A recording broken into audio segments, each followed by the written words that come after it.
Good morning. It's Friday, and we are on the Hebrew letter Teth in Psalm 119. It's verses 65 to 72, and let me read it for you. Do good to your servant, according to your word, Lord. Teach me knowledge and good judgment, for I trust your commands. Before I was afflicted, I went astray, but now I obey your word. You are good, and you do what is good. Teach me your decrees.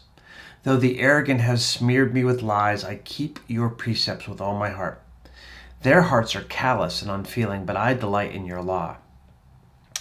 It was good for me to be afflicted, so that I might learn your decrees. The law from your mouth is more precious to me than thousands of pieces of silver and gold. I want to talk about this morning this idea the psalmist introduces of being afflicted, and that affliction being the thing that gets our attention and turns our hearts towards God. Now, I am not one who believes that everything that we suffer is somehow God's discipline.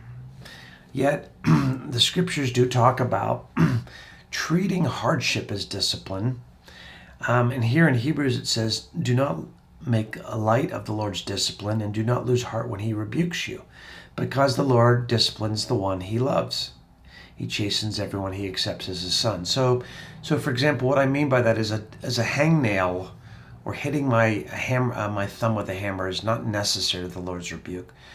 But it's clear to me that God can use adverse circumstances to teach us things. And I think this is what's in view in Psalm 119. Something has happened that has caused the psalmist to pause, to ponder, and turn towards the Lord's ways. Something has gotten his attention, his heart's attention. God has used some circumstance to teach him something, such that he concludes, it was good for me to be afflicted, because then I began to learn from your decrees. And I guess I can't help but think about this pandemic. So costly at so many levels, still is.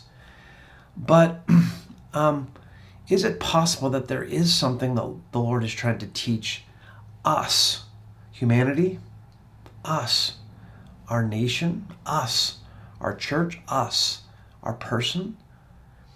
Is he in it in some ways trying to get our heart's attention? Is he calling out to us through it? Is he talking about the way that we lived previously, blissfully unaware, busy, thoughtless, taking so much for granted?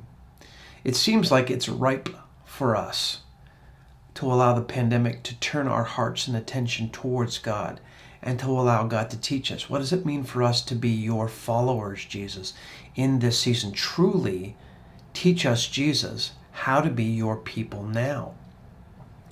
What does it mean for us to have hope? What does this mean for us to find meaning?